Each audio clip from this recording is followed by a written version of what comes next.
¿Alguna vez te has preguntado cómo empezó la historia de lo que ahora conocemos como Estados Unidos y Canadá? ¿Cuándo y por qué los ingleses consideraron que era viable, lucrativo y rentable establecer colonias en América a semejanza de las que tenían los españoles? No fue un proceso rápido, sino más bien uno lento y gradual, que hunde sus raíces y motivaciones en el siglo XV. Tengo pensado hacer varios vídeos sobre este tema, y en este primero voy a hablaros de religión, de conflictos dinásticos y a resumiros cuál fue el recorrido de Inglaterra en el siglo XVI.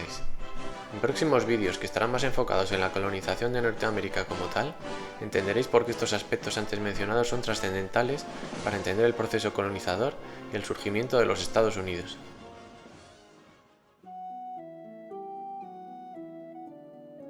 En primer lugar, situémonos en el contexto de principios del siglo XVII. Para el año 1600, los españoles y portugueses, que por aquel momento eran un mismo imperio, poseían ya una enorme parte del continente americano, que había sido descubierto y explorado por ellos desde 110 años antes. Además de la mayor parte de lo que hoy consideramos América Latina, los españoles poseían varios emplazamientos en el sur del territorio que hoy conocemos como Estados Unidos. Durante muchos años, a pocos se les ocurría la posibilidad de emular sus conquistas y expansión ultramarina. Ahora viajemos aún mucho más atrás en el tiempo, a finales del siglo XV. Pues para entender el porqué de la expansión inglesa hacia el oeste, más allá de la mar Oceana, debemos entender el contexto político, religioso y económico de Inglaterra durante el siglo previo. El primer monarca inglés que había puesto sus ojos allá de los mares había sido Enrique VII de Inglaterra, el primer rey de la dinastía Tudor, instaurada tras la cruda y larga Guerra de las Dos Rosas o Guerra Civil Inglesa, acontecida entre 1455 y 1487, la cual enfrentó a la Casa de York y a la Casa de Lancaster. Enrique VII hereda un reino muy inestable, arruinado por décadas de guerra civil y traumatizado todavía por la pérdida definitiva de la Guerra de los 100 Años frente a Francia y el fin del soberbio prestigio militar inglés en Europa durante la Baja Edad Media. El monarca inglés tuvo un acercamiento a los reyes de la Nueva España unificada, Isabel y Fernando, y casó a su hijo Arturo, príncipe de Gales, con la hija de los reyes católicos, Catalina de Aragón, para así sacar liquidez de la dote y mantener acorralado el reino de Francia, su tradicional enemigo. Siendo conocedor de los éxitos de los navegantes españoles y portugueses en América, África y Asia, este monarca patrocinó una misión del navegante veneciano Giovanni Caboto, que tenía como objetivo buscar un paso a la India y a Asia en general por el noroeste, entre América y el Océano Ártico. Una nave con 18 tripulantes salió de Bristol en 1497 y llegó a lo que ahora conocemos como la isla de Terranova y también la península de Labrador, bautizada así por el portugués que la puso en el mapa un año más tarde. Sin embargo, los costes asociados a este tipo de viajes eran demasiado altos en ese momento y todo quedó en vanas reclamaciones. Su heredero al trono, el príncipe Arturo, murió al poco tiempo, y Enrique VII y los reyes católicos, deseosos de mantener viva la alianza entre España e Inglaterra, acordaron casar a Catalina con su cuñado y nuevo príncipe de Gales, el futuro rey Enrique VIII. La poderosa Francia tampoco era ajena a los éxitos ultramarinos de españoles y portugueses, y su tráfico comercial marítimo también sufría las consecuencias de la expansión otomana en el Mediterráneo oriental o el monopolio de la Hansa en el Mar del Norte. Para Francia, al igual que para Inglaterra, era importante construir una potente flota y no quedar excluida de la exploración del Nuevo Mundo. Para 1524, otro explorador italiano, esta vez al servicio del Reino de Francia, Giovanni da Verrazzano, exploró una amplia franja de costa de lo que hoy es Canadá, reclamando esas tierras para Francia con el nombre de Francesca. Esto daría lugar, muchas décadas más tarde, a las colonias de Acadia y Nueva Francia. Esta doble reclamación de tierras y proceso colonizador de Gran Bretaña y Francia daría lugar a una carrera colonial entre ambas potencias, que desencadenaría un gran conflicto por el control total del Canadá ya en el siglo XVIII, pero en este vídeo todavía no entraremos en eso. En 1527, Enrique VIII patrocina un nuevo viaje, esta vez del marino John Root, destinado, como no, a buscar una nueva ruta a Asia por el noroeste. Parte del puerto de Plymouth con el Samson, que se hunde en una tormenta, y el Mary Guilford, que sí que sobrevive. Desde San Juan de Terranova, poblado pesquero español fundado por pescadores vascos décadas antes, Root informa a la corona de la presencia de barcos pesqueros de distintas regiones francesas y portuguesas. Tras comprobar la dureza de esas regiones septentrionales, el barco viaja a Florida y más tarde al Caribe, donde realiza un periplo para volver en 1528 a Inglaterra. Enrique VIII no estaba muy satisfecho con su matrimonio con la española Catalina de Aragón y tenía muchos resquemores hacia el Imperio español, y también hacia el Imperio Austriaco, que eran dirigidos desde España por el emperador Carlos I de España y V de Alemania. Carlos era el hombre más poderoso de Europa y se erigía como principal valedor de los intereses de la Santa Madre Iglesia Católica de Roma, de quien Enrique VIII se había separado debido a la negativa de ésta a aceptar su divorcio de Catalina de Aragón, tía de Carlos V. Aprovechando la reforma protestante y el enorme conflicto que ésta generó en Europa Central y Francia, aunque Enrique VIII era prácticamente un católico convencido, al menos a nivel teológico, y había sido muy crítico con Lutero y otros reformadores, renunció a seguir siendo parte de la Iglesia de Roma, pues él era soberano de su reino y consideraba que nadie podía impedirle cuántas veces y con quién casarse. Enrique rescató ventajosamente ciertos movimientos heréticos del pasado medieval de Inglaterra, para justificar que, en materia religiosa, los ingleses siempre habían ido un poco por libres con respecto al resto de la cristiandad latina. Aunque gran parte del pueblo y la aristocracia inglesa continuaban practicando su tradicional fe católica en privado, el rey inglés se había salido con la suya y procedió a apropiarse de buena parte del patrimonio eclesial, para luego venderlo o traspasarlo a su nueva iglesia nacional en construcción. Por lo demás, la Iglesia de Inglaterra continuó siendo muy similar a la tradicional católica en todo, pues en ese momento todavía no se llevó a cabo una reforma teológica como tal.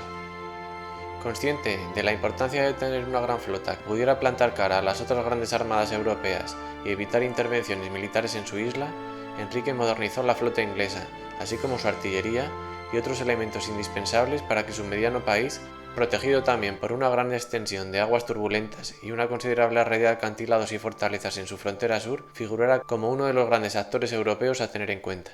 Para 1524, el explorador francés Jean Ribault trató de crear un asentamiento francés en la zona que ahora conocemos como Georgia y las Carolinas, pero también fracasó. Mientras tanto, en 1534, el excomulgado Enrique VIII promulgaba el Acta de Supremacía, con la que consumaba su separación de la Iglesia Católica y expropiaba todos los monasterios y abadías, con terribles efectos sobre el patrimonio histórico y artístico inglés, pues muchos complejos fueron desmantelados como material de obra y otros tantos mal vendidos a la nobleza. Por aquellos años los franceses construyeron un poblado en Fort Caroline, cerca del actual Jacksonville, lo que ahora es el noreste de Florida. Pero la mayoría de colonos se regresaron, y los españoles no tardaron en capturar el asentamiento francés, poniendo de manifiesto las dificultades de otras potencias europeas para expandirse en el Nuevo Mundo. Para 1565 los españoles, con Pedro Menéndez de Avilés al frente, crean el asentamiento de San Agustín, para afianzar su control sobre la península de Florida y los territorios circundantes, y así disuadir a otras naciones de poner un pie en la región. Al fin y al cabo, el Tratado de Tordesillas de 1494, en el que portugueses y españoles se habían repartido el derecho a dominar los dos hemisferios mundiales, dejaba muy claro que no había espacio para terceras potencias. Los franceses volvieron a poner sus miras más al norte, lejos de la flota española. Ya en 1535, el explorador francés Jacques Cartier remonta río arriba el gran río San Lorenzo y llega a la aldea iroquesa de Stadacona, donde viven unos 500 indígenas. En 1543, cuando Cartier regresa a explorar, no queda un solo indio en la zona. Allí mismo, el explorador Samuel de Champlain fundará el fuerte de Quebec en 1608. El fuerte Quebec con los años dará lugar a la ciudad del mismo nombre, pero esto es una historia para mucho más adelante. Para mediados del siglo XVI, los ingleses asumen poco a poco que para lograr el crecimiento de su economía es menester no mantenerse aislados ni ajenos a los cambios mundiales, y ven la necesidad de abrir nuevas rutas comerciales. Enrique VIII se vuelve obeso, a consecuencia de una enfermedad vascular que padecía en las piernas, así como a su glotonería, claro está. El monarca pasaría a la historia por haber mandado decapitar a 2 de sus 6 esposas. Fallece en 1547. Eduardo VI, hijo de 9 años de Enrique VIII y Jane Seymour, es coronado en 1547, ya que las anteriores hijas de Enrique con otras mujeres habían sido deslegitimadas por el rey antes de morir. No obstante, Eduardo moriría al poco tiempo, en 1553. En 1551 se funda en Londres la Compañía de Moscovia, Muscovy Trading Company. Su nombre completo en español fue inicialmente el de Ministerio y Compañía de Aventureros para el Descubrimiento de Regiones, Dominios, Islas y Lugares Desconocidos. En 1555 la Compañía de Moscovia recibió su carta real. La empresa estaba asociada a la búsqueda de la tan ansiada Ruta del Mar del Norte, que permitiera a los comerciantes ingleses llegar a Oriente evitando el Océano Atlántico, entonces casi de soberanía exclusiva de los españoles, y el Báltico, controlado por la Hansa, los suecos y los polacos. La Liga Hanseática, por ejemplo, tenía un monopolio sobre el comercio entre Rusia y Europa occidental y central, y no iba a renunciar a este privilegio. Algo similar ocurría con los españoles en el Atlántico y con los turcos otomanos en el Mediterráneo oriental, que bloqueaban en gran medida el comercio europeo y motivaron la búsqueda de otras rutas alternativas. La de Moscovia es considerada la primera gran empresa creada como una asociación por acciones, antecedente de las sociedades anónimas, precursora de un tipo de negocio que florecería en Inglaterra y otras naciones del norte de Europa. Como dato curioso, la Compañía de Moscovia retendría el monopolio de comercio entre Inglaterra y el Principado de Moscovia hasta 1698 y sobrevivió como empresa comercial hasta la Revolución Rusa de 1917. La Compañía de Moscovia fue la primera gran y exitosa empresa público-privada que los ingleses construyeron, tratando de emular de alguna forma el éxito de portugueses y españoles en el comercio de ultramar. Uno de los motivos de la existencia de la compañía hay que buscarlo en el deseo de un marino de origen veneciano, Sebastián Caboto, hijo del antes mencionado Giovanni Caboto, que había estado siempre interesado en hacer un viaje a Asia a través del Ártico. Caboto, tras haber navegado casi toda su vida para el Reino de España, igual que su padre, había regresado a Inglaterra en 1547 y fue a este país a quien ofreció su proyecto. Al ya mayor y experimentado navegante, el joven rey Eduardo VI le concedió una pensión vitalicia y le nombró gran piloto del reino. Caboto convenció entonces al rey para que amparara la realización de nuevas exploraciones auspiciadas por el favor real y de los comerciantes ingleses. Lograr acceso no ya a Asia, sino simplemente a Rusia, como finalmente así fue, suponía para la corona inglesa asegurarse un buen mercado para su lana y acceso a las pieles rusas y otros bienes interesantes. Cuando los primeros navegantes ingleses llegaron a las tierras rusas, el zar Iván el Terrible les dio cartas para llevar a Inglaterra de invitación a los comerciantes británicos, prometiéndoles privilegios comerciales. Es importante reseñar la importancia económica de la Compañía de Moscovia y el precedente que supuso para la creación de las futuras sociedades anónimas, fundamentales en la colonización inglesa, como también en la holandesa. Otras empresas inglesas similares llevarían a la creación de las Levant Company en 1581, la Venice Company en 1583 o la conocida East India Company, Compañía Inglesa de las Indias Orientales, en 1600. Algunas de estas empresas fueron más exitosas que otras, pero en general tuvieron un efecto muy positivo en la economía inglesa y en su proyección internacional, contribuyendo también a la mejora de su industria naval. Algunos de sus navegantes, como Henry Hudson a partir del siglo XVII, serían trascendentales en la historia del Imperio Británico. Con Eduardo VI, la Iglesia Nacional creada por su padre tomó una dirección un poco más protestante. De igual manera, en esos años el protestantismo en sus distintas variantes va popularizándose más entre amplias capas sociales, y los teólogos anglicanos empiezan a cambiar cosas con respecto a la tradición católica. En Escocia, la desafección con el catolicismo será más rápida e intensa que en Inglaterra, debido a la rápida difusión de las ideas calvinistas en el entorno de Glasgow o Edimburgo, donde vivía concentrada, y sigue haciéndolo a día de hoy, la mayor parte de la población escocesa.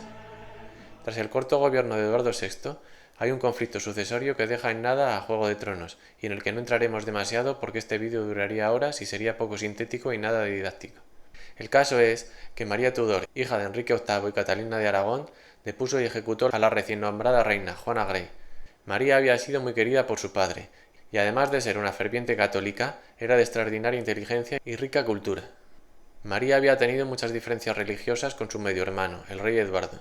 A la edad de 30 años, María asistió a una reunión con Eduardo VI y la futura reina Elizabeth durante la Navidad de 1550, donde el rey inglés, de entonces 13 años, la humilló públicamente por no acatar sus leyes sobre la adoración e idolatría. Esto hizo llorar a María frente a la corte. A partir de entonces, María rechazó repetidamente las demandas de su medio hermano de que abandonara el catolicismo, afirmando que prefería morir antes que renunciar a su fe católica. María pasó a estar prometida con su pariente español, Felipe II, que con solo 18 años había quedado viudo de la princesa portuguesa María Manuela. Si su matrimonio y reinado prosperaba, supondría el fin del protestantismo en las Islas Británicas y el retorno íntegro de Inglaterra al catolicismo, todavía en esos años mayoritario entre el pueblo inglés. El acuerdo de matrimonio anglo-hispano tenía varias condiciones. Los españoles impusieron que Inglaterra volviera al catolicismo y persiguiera cualquier herejía en los territorios de la corona, aunque no restituyeran los bienes expropiados a la Iglesia años antes.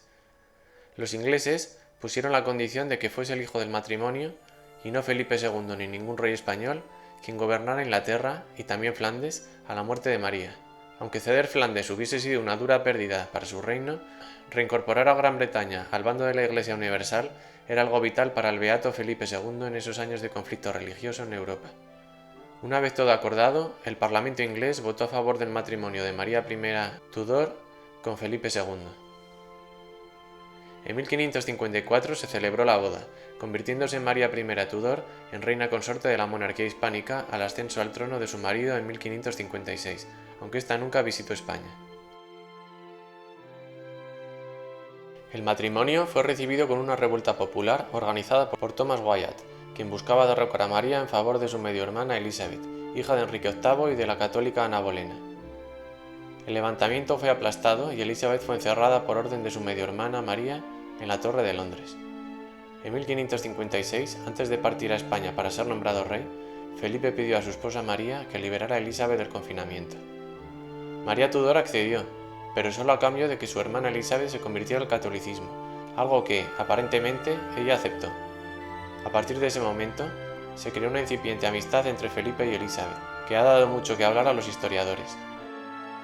Al parecer, existía en ambos un rechazo a la idea de que el monarca francés Francisco II pudiese reclamar el trono de Escocia o el de Inglaterra, en virtud de su matrimonio con Mary Stuart, María Estuardo, reina de Escocia y reina consorte de Francia.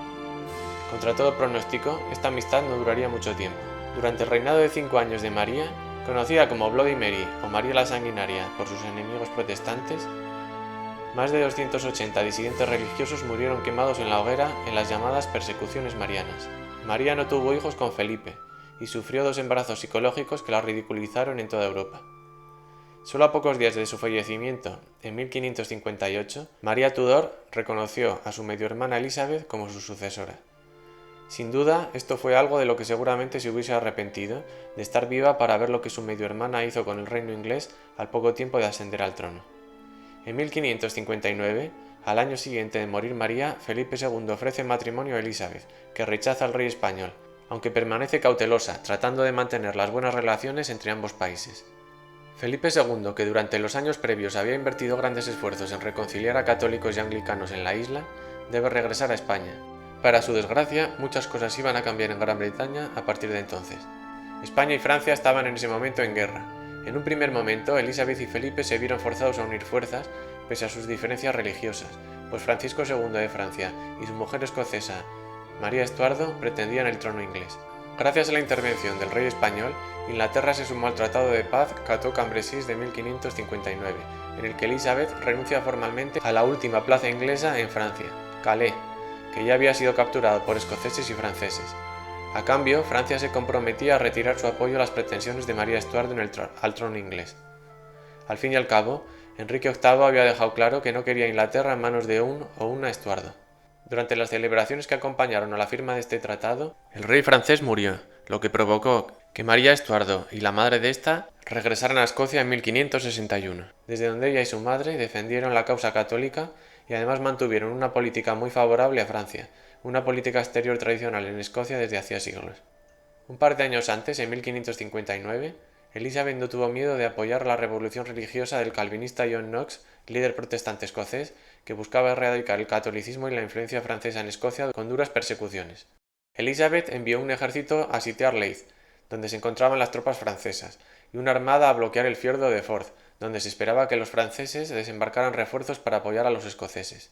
Aunque el sitio de Leith fue un fracaso, la armada inglesa logró impedir el desembarco francés y facilitó la victoria calvinista, logrando que representantes de María Estuardo firmaran el Tratado de Edimburgo, que eliminó la influencia francesa y el control católico en Escocia, aunque María se negó siempre a ratificar dicho tratado.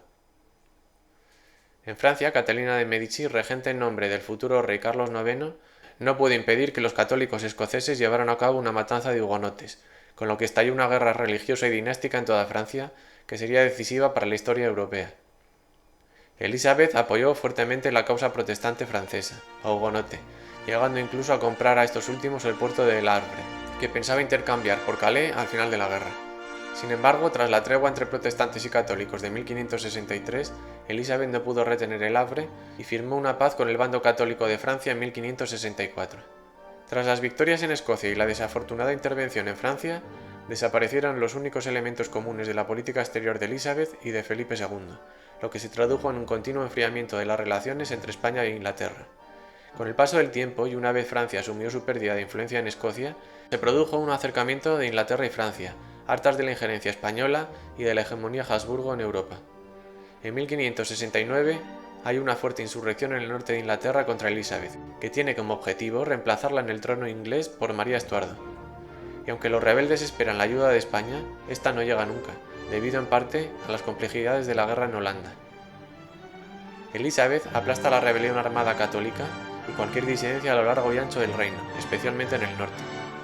Fue excomulgada por una bula papal en 1570, lo cual alimentó aún más su enemistad con los católicos y avivó las persecuciones. En 1571, el banquero florentino Ridolfi planeó asesinar a la reina y colocar a María Estuardo en el trono con apoyo de España. El plan fue descubierto por el consejero de la reina, y los conspiradores fueron ejecutados. Entre ellos se encontraba el duque Norfolk, primo de Elizabeth. A todo esto, para finales de la década de 1570, la corona inglesa financió hasta 3 viajes liderados por el marino Sir Martin Frobisher, para encontrar un paso hacia el Océano Pacífico y por tanto Asia, a través de las aguas del noroeste, entre Norteamérica y el Ártico. Los 3 viajes fracasaron en su principal objetivo, aunque sirvieron para avivar la exploración marítima y dieron la certeza a los ingleses de que, al igual que no había sido posible con los medios de la época llegar a Asia por el paso ártico del noreste, tampoco lo era por el paso ártico del noroeste. Después de su muerte y en contra de la voluntad de María, Elizabeth revierte la reconversión de su reino al catolicismo, consolidando la reforma anglicana. Aunque la reina era muy conservadora y cuasi católica a nivel religioso, igual que lo había sido Enrique VIII, Elizabeth era protestante convencida, por rechazo a la autoridad papal y a la injerencia extranjera en los asuntos internos de su reino. Además, los católicos ya le habían jurado odio eterno, y desde el principio su camarilla más próxima era también simpatizante de la causa protestante, por lo que la ruptura con Roma era ya inevitable e irrevocable. Una de las primeras medidas de la nueva reina fue crear una nueva estructura clerical para una nueva iglesia, muy cercana a la católica a nivel de dogmas, creencias y liturgias, pero al mismo tiempo independiente y más abierta a aceptar ideas de distintas corrientes teológicas cristianas. La nueva iglesia aceptaba la herencia histórica católica y apostólica, así como a muchos de sus santos, pero se negaba a seguir obedeciendo a Roma, a quien tachaban de degenerada, corrupta y alejada del mensaje de Cristo. Por tanto, la iglesia anglicana tendría no al Papa, sino a la reina inglesa, en ese momento Elizabeth, como gobernante suprema y máxima autoridad. Asimismo, sería el arzobispo de Canterbury su principal guía espiritual, pues la catedral de Canterbury sería la sede matriz de todas las iglesias del reino. Las tensiones políticas y religiosas se suceden por toda la isla en los años siguientes. En Escocia, el Parlamento, de mayoría protestante, vota en 1560 la separación del reino de la Iglesia de Roma.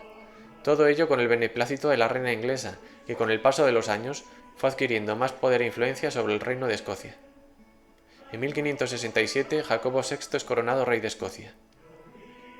La hegemonía parlamentaria de los calvinistas presbiterianos fuerza su condición de protestante, y su derecho dinástico sobre Inglaterra contribuye a su simpatía en política exterior a la vecina reina Elizabeth, a quien apoya siempre y dedica halagos. Elizabeth I, conocida como la Reina Virgen, estaba decidida a continuar el legado de su padre. La monarca quería convertir Inglaterra en una potencia europea de primer orden, y reducir así el poder de los Habsburgo en Europa, especialmente el poder de la rama española. En 1584, España entra en la Liga Católica, comprometiéndose a combatir el protestantismo en el continente. El alto mando inglés veía como una amenaza para su seguridad el creciente poder de España y su hegemonía en América. El antiespañolismo se convierte en su principal política exterior, aunque ya desde el año 1560 se venían sucediendo ataques corsarios a la flota de Indias española. A finales de la década de 1570, los ingleses apoyaron al candidato portugués que se negaba a la unión de Portugal con España, e hicieron lo mismo luego con los rebeldes protestantes en Países Bajos, a quienes cada vez apoyaron más. Durante los siguientes 20 años, la España de Felipe II estuvo inmersa en multitud de conflictos en Europa y el Mediterráneo, entre ellas la cruda guerra contra los rebeldes neerlandeses de las provincias norteñas de los Países Bajos, de mayoría protestante, que poco a poco fueron ganándose el apoyo de la monarquía inglesa y escocesa, ahora defensoras del protestantismo en Europa. De este modo, el rey Felipe no pudo plantearse intervenir en los asuntos de la convulsa Gran Bretaña hasta que muchos años más tarde, y ya en el contexto de una guerra total contra el protestantismo y la piratería patrocinada por Elizabeth, se puso sobre la mesa la idea de enviar a la armada y a un gran ejército a la isla. Como el resto de reinos europeos, Inglaterra envidiaba y codiciaba los territorios de ultramar de la corona española. Esto, unido a la influencia anticatólica de su corte, motivó que la reina promoviera la piratería y el saqueo de barcos y puertos con bandera española. En 1583, y con el objetivo de expandir los caladeros de pesca de los pesqueros ingleses, la corona financió un proyecto para establecer un puerto con un fuerte de bandera inglesa en la gran isla de Terranova, al este del actual Canadá, un importantísimo caladero de pesca. Hubo varios intentos de crear asentamientos coloniales ingleses en esos años, todos fallidos. El de Terranova acabó en 1583 con el ahogamiento en las gélidas aguas del Atlántico Norte del parlamentario, explorador y militar Humphrey Gilbert, quien se dirigía a San Juan de Terranova, asentamiento que había reclamado semanas antes para su corona, pero sin dejar una guarnición permanente. San Juan había sido creado por pescadores vascos a comienzos del siglo XVI, pero los españoles no ejercían presencia militar en la zona debido en parte al duro clima y a la existencia de icebergs. Desde el Parlamento inglés, Humphrey Gilbert había instado a crear una colonia en el extremo nororiental de Norteamérica. El medio hermano de Gilbert, el pirata y corsario Sir Walter Raleigh, quien era también amigo personal y amante de la reina Elizabeth, así como furibundo enemigo de España desde hacía años, retomó el testigo de su fallecido medio hermano. De este modo, Raleigh trató de convencer a Elizabeth de la importancia de crear colonias inglesas en el Nuevo Mundo, para así socavar el dominio español. En 1584, recibe de su reina una carta real con el derecho y el deber de llevar a cabo la colonización o perder los derechos a ella. En lo relativo a la Guerra de Flandes, en 1585, Elizabeth accedió a apoyar a los rebeldes neerlandeses, enviando al conde de Leicester 5.000 hombres y 1.000 caballos.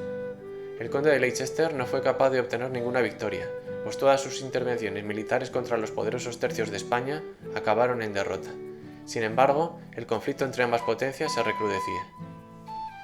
Paralelamente, otros amigos personales de Elizabeth, como el pirata y navegante Francis Drake, se aventuraron en esos años a explorar para la corona inglesa no solo el Océano Atlántico y el Mar Caribe, sino también el Pacífico y el Índico, poniendo de manifiesto el creciente poderío naval de Inglaterra y su capacidad para llegar a cualquier costa del planeta. Entre 1577 y 1580, Drake atraviesa el Estrecho de Magallanes, rebautizado por él como Estrecho de Drake, y completa así la segunda circunnavegación del mundo, la primera desde hacía 70 años. El pirata también explora la costa oeste de las Américas, llegando incluso a la costa californiana. Allí desembarca cerca del actual San Francisco, zona que ahora se llama la Bahía de Drake, y que reclama para su reina con el nombre de Nueva Albión, porque los acantilados costeros de la zona de color blanquecino le recuerdan a los de Dover, en el sur de su Inglaterra natal. Fue Drake también quien, después de saquear Vigo y las Cabo Verde, en 1585 toma Santo Domingo y Cartagena de Indias, exigiendo a Felipe II la entrega de San Agustín, en la Florida, a Inglaterra. Esto enfada tanto al monarca español que definitivamente se decide a mandar sus ejércitos a intervenir en Inglaterra y reinstaurar una monarquía católica aliada. En 1587, un nuevo ataque liderado por Drake destruye varias decenas de barcos españoles en Lisboa, el Algarve o Cádiz, retrasando así la preparación de la misión española contra la llamada Pérfida Albión. En 1586, exploradores y cartógrafos ingleses exploran someramente el territorio de lo que hoy conocemos como Virginia y las Carolinas para la corona inglesa. Sin embargo, los españoles y más tarde los franceses ya habían explorado muchos años antes dicha región. Allí, en una pequeña isla cercana a las actuales costas de Carolina del Norte, Raleigh envía varios barcos a fundar el posteriormente fallido asentamiento de Roanoke, que tenía como objetivo crear una base de operaciones en América para corsarios ingleses. El 27 de abril de 1584, Raleigh envió a Philip Amadas y Arthur Barlow al mando de la expedición. Llegaron a la isla de Roanoke el 4 de julio y establecieron relaciones con los nativos locales, los Secotan y los Croatoan. Barlow volvió a Inglaterra con 2 amerindios, quienes pudieron describir su tierra. En base a esta información, y bastantes años más tarde debido a las dificultades financieras del reino, Raleigh organizó una segunda expedición, dirigida por su pariente Richard Grenville, quien también era un pirata eventual. Como la segunda flota se desagrupó y perdió, una parte se dirigió a la bahía de Guayanilla, en Puerto Rico, donde habían quedado en reagruparse en caso de extravío. Allí, soldados y colonos construyeron un pequeño fuerte y aldea, que terminarían siendo evacuados por la segunda parte de la flota que acudió a la zona. De igual manera, en Roanoke se construyó un fuerte parecido al de Guayanilla, pero también fue abandonado a los pocos años, conociéndose aquel lugar como la Colonia Perdida. Se dice que los colonos que regresaron con la flota inglesa de aquellos asentamientos temporales introdujeron el tabaco, el maíz y la patata en Inglaterra, y por extensión en Europa. Hay muchas especulaciones y mitos acerca de lo que aconteció a los colonos de Roanoke, cuyo destino fue incierto. En 1590, John White, gobernador de la colonia, se adentró en las tierras de Carolina del Sur en busca de suministros para la colonia. A su vuelta, los más de 115 habitantes de la misma habían desaparecido sin dejar más rastro que el nombre de la tribu Croatan escrito en un poste y otra marca similar en un árbol cercano. En excavaciones de los años 90 en adelante, se han ido encontrando objetos de origen inglés del siglo XVI en un par de yacimientos del interior del continente. Es posible que los colonos supervivientes de Roanoke, hambrientos y desesperados, se adentraran en dos grupos en lo que ahora es Carolina del Sur y vivieran un tiempo por la zona. No sabemos si con el favor de los indígenas o combatiendo contra ellos. No obstante, parece claro que sus pequeños asentamientos no tuvieron continuidad, y lo más posible es que terminaran muriendo todos por enfermedades y hambre, sino también atacados por los nativos. Lo único seguro es que la colonia no prosperó, y no fue hasta casi 20 años después que se produjo el siguiente y definitivo intento inglés de crear una colonia permanente en Virginia, esta vez en una zona mucho más adentrada en el territorio y mejor defendida de posibles ataques. Al igual que otros famosos piratas, corsarios y esclavistas ingleses como Francis Drake y John Hawkins, quienes iniciaron el tráfico inglés de esclavos africanos, Raleigh organizó ataques de saqueo contra posiciones españolas en América y contra su flota de indias a petición de su reina, por la que públicamente sentía una gran devoción. Su ataque más humillante para España sería el que tuvo lugar en la Guayana venezolana. Esto sucedió ya muy entrado el siglo XVII y permitió a Raleigh conocer bien la región, poniendo de manifiesto la debilidad hispánica en ese área de Sudamérica, área que pronto se disputarían ingleses, franceses y holandeses. A mediados de la década de 1590, Raleigh fue loado por la corona y escribió un libro sobre el mítico El Dorado, contribuyendo a que la alta sociedad inglesa se fascinara aún más por las Américas. Además de a los colonos de los fallidos dos primeros asentamientos de Raleigh, se atribuyó al propio Walter Raleigh en persona la introducción y popularización de la patata en Europa, con la trascendental importancia que dicho tubérculo ha tenido en todo el continente, especialmente en las Islas Británicas, para evitar que millones de europeos se murieran de hambre durante distintas épocas de escasez. Muchas gracias por haber llegado hasta el final del vídeo. Te animo a dejar un like y a suscribirte si te ha gustado. Y no te olvides de ver en pocos días la segunda parte de este capítulo.